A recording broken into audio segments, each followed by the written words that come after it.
Whiplash, the 2014 award-winning film directed by Damien Chazelle, centers around young jazz drummer Andrew Neiman, played by Miles Teller, as he attempts to become one of the greats. During this, he encounters the conductor of the Schaefer Conservatory Studio Jazz Band, Terrence Fletcher, whose haunting and truly terrifying performance is done by J.K. Simmons.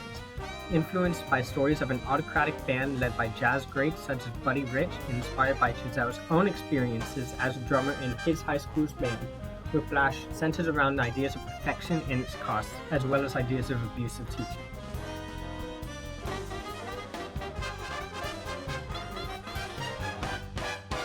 It is widely agreed that Whiplash is a masterfully made movie and a prime example of excellent camera work, color grading, and acting.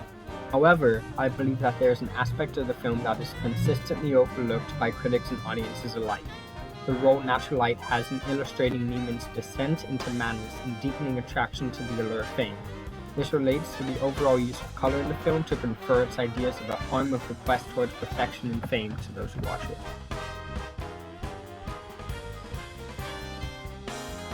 In the film, natural light is used to illustrate the shift of Andrew's character towards darkness. Prior to his involvement in the Schaefer Studio Band, Neiman's practice and playing is surrounded by natural light coming in from windows or just the sky in general. However, as the film progresses and he becomes more intertwined in Fletcher's twisted web, the natural light surrounding him begins to dissipate before disappearing altogether in the final scene. Although he escapes from Fletcher's grip for a short time, during which the windows return and the outside comes back, he is quickly reeled back in. Before the final scene and performance of the film, Neiman looks up at Carnegie Hall before forever leaving the light.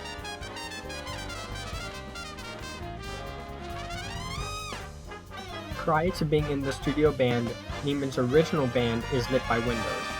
However, this quickly shifts as he is invited to play for Fletcher. On his first day, we see him make his way down flights of stairs to the band's practice room, which is lit only by dim yellow lights. It is in this scene that we learn to associate this lack of light with fear and drive and pain, as Fletcher violently throws a chair at Neiman's head. Finally, at the end of the movie, we associate all these horrid feelings with, surprisingly, success, as all the lights in Carnegie Hall shut off, leaving Neiman in total darkness for the first few seconds of the solo that defies Fletcher's abuse and ends the movie. Coloring also plays a factor in the lighting of the film. Whiplash is shot in primarily two colors, green and yellow. Green is largely present when Neiman is with his family, or at least not with Fletcher. This color is naturally dull, conferring Neiman's lack of fulfillment with normal life.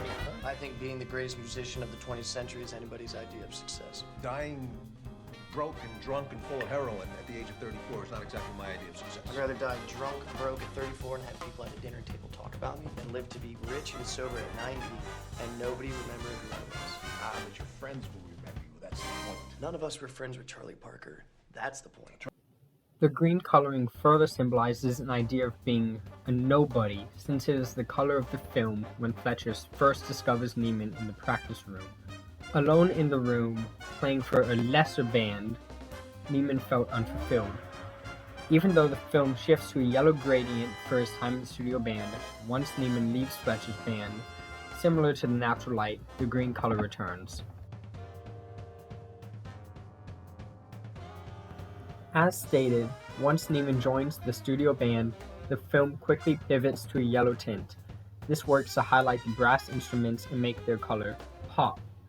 As it does this, it also emphasizes Neiman's delusions regarding his music.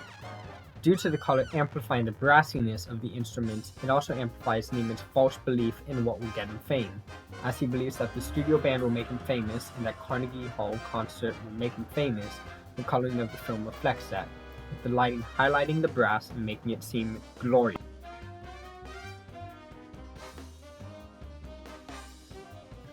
Finally, the color of Neiman's shirt illustrates his transition towards a more isolated personality.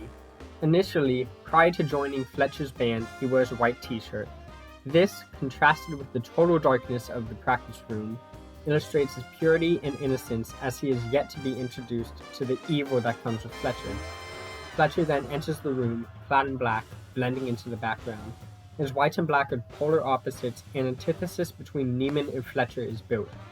This antithesis is between Neiman's youthful naivety and hope and Fletcher's corrupt ideals and methods, as well as his experience. However, the progression of the film begins to degrade this idea of the two individuals as opposites. Neiman enters the studio band with a bright blue, partially unbuttoned shirt, yet progressively his shirt gets darker, eventually matching the pitch-black tones of Fletcher's outfit throughout the film. This change in outfit parallels Neiman's change in character as he slowly isolates himself from his father and his family.